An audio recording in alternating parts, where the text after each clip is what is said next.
so much.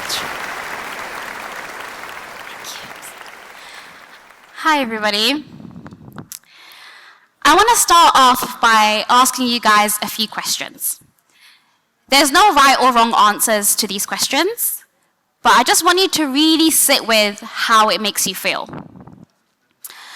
Would you change your house key to a facial recognition system? Would you let an algorithm diagnose your health condition?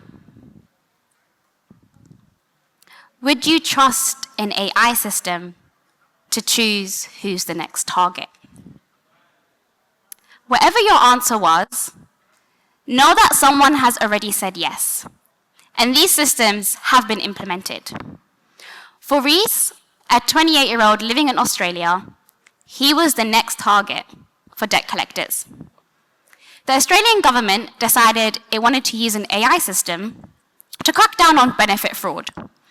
It accused Reese of owing the government $18,000. Spoiler alert, he did not. But that did not stop the endless letters of communication about this debt and any requests of inaccuracy to be denied. Because if a system marked it true, it must be right. Right? But what happened was tragic. With the anxiety of his increasing debt and no support to his claim, in January 2017, Reese took his own life. What his death revealed was that he was not the only victim. What is now being called robo-debt inaccurately claimed nearly 500,000 cases of debt in Australia.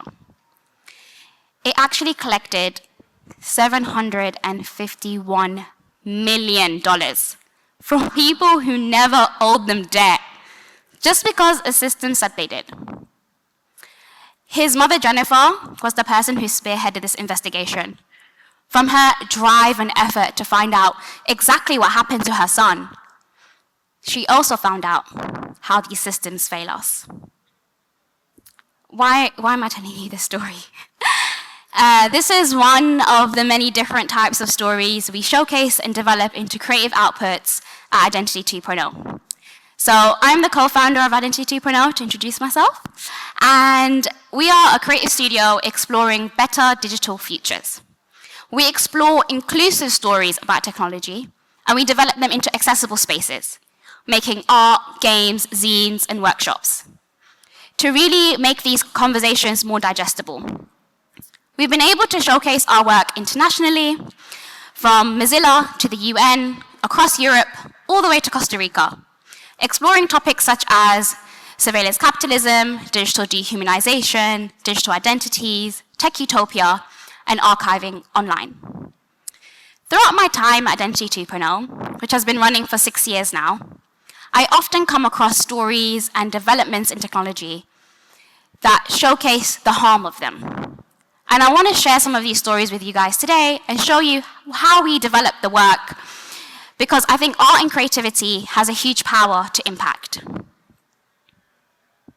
So when you're building technologies, it can be exciting, it can be sexy, it can be fast, but then there's the aftermath of where it doesn't quite work for everybody. There's bugs or glitches. But more often than not, it affects the very communities and people that sit in this room with me today. One example I want to share from our studio work is the hyper-invisibility of blackness. We created an exhibition called This Machine is Black that looked at the relationship between race and technology. Within this, a huge theme arose around surveillance of black and brown bodies, something I'm sure we're all a bit familiar with. We created a timeline that explored this, and it looked at how black and brown bodies are either hypervisible, where our stories are, and where our stereotypes are embedded into the systems so that we can be discriminated against, or completely invisible, left out of the equation, so that services are not designed for us. The timeline started in the 1600s, and it ended in 2021, which was the year of our exhibition. and it showed how these harms still come from us but mimicked by a machine. There was lots of different types of examples and points in history that actually connected within the timeline. But one example that I want to share with you guys today is this one. So in 2019, the Met Police decided to trial the use of facial recognition cameras in public. The Met Police never really confirmed its intention behind these trials, but the primary use case for things like this is so that past buyers can be matched to a mugshot and criminals can be found easier, just by walking down the street or popping to the shop.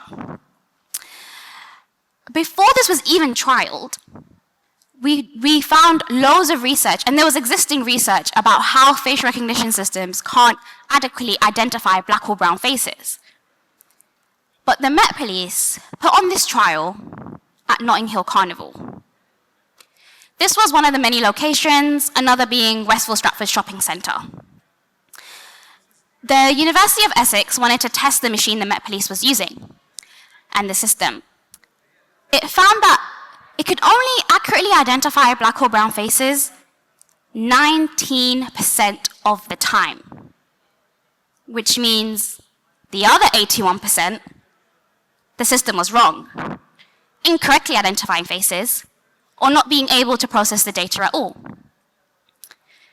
This was in 2019, but in March 2025, just a few months ago, it was decided that permanent facial recognition cameras are going to be installed in Croydon, South London. Is it a coincidence that this area is filled with minority communities? Is it a coincidence that the Met Police decided it would get more matches there? Is it a coincidence that these systems can't accurately identify our faces? No. It's about how the system was trained. So let's break this down a bit. I want to talk to you about how to pick the perfect flower in 3 steps, if I want to build a machine to do this for me. I'm sure there's developers in the room that already understand this concept and know what the machine is doing. But at Identity 2.0, we want to create work and design work that is accessible, conversational. I want my mom to be able to understand these topics. So we really break them down so that you can. So for the purpose of this example, I'm going to talk you through how do you pick a perfect flower in 3 steps. Step 1 is data. You first have to tell the machine what a flower even is. Give it lots and lots of examples, and you have to have them pre-labeled, saying, this is a flower, this is not a flower. This is a good, pretty flower. This is an ugly flower. But who's determining who is a good, pretty, or ugly flower here? Step 2, training. Now you've got to test the machine. Give it different images, see if it can correctly identify what's a good or bad flower. When it gets it wrong, you relabel it. When it gets it right, you confirm it so it can learn. You have to do this lots and lots and lots of different times to adequately train the machine. Step 3, release. Eventually, a team of people decide, okay, this machine is ready. It's correctly identifying the good and bad flowers all by its own without no human intervention, so it can be released into the world. But I want to pose a few questions. What about all the flowers in the world? Can we say that this machine has been trained about different flowers from different regions? What if it's a good flower, but the petal hasn't just opened up yet? Would it still identify this is one of the good flowers that you trained it on? What if the flowers evolve and change since the machine has been built? Okay, I know we're only talking about flowers here, but just with this example, there are loads of considerations we need to consider. And these are the same type of systems that can be used that affect human lives. It can be really harmful when we rely on these systems more and more. A machine could kill. In 2024, we created an exhibition called Automated by Design. It was for our client, Stop Killer Robots, and it was in partnership with Amnesty International and Soccer Kakai International.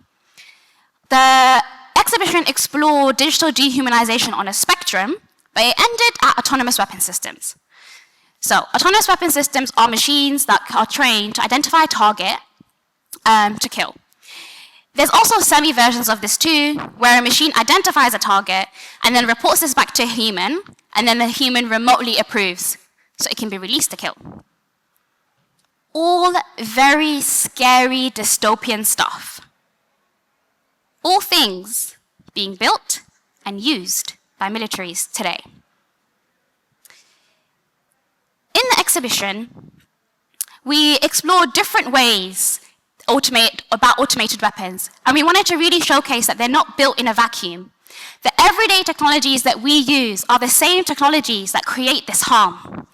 For example, the very facial recognition that you use to open your phone every day can also be used as input data to identify a target. There are no glitches. We already know that machines are built on data, and that data is a reflection of our history. But we don't have to build technologies that live in the past. We cannot keep passing over instances when machines fail us. When automatic hand sanitizers don't detect darker skin tones. When an automated driving car can't detect a wheelchair. Or when an automated weapon kills a human. I'm sharing these case studies with you, and I create art to make them accessible.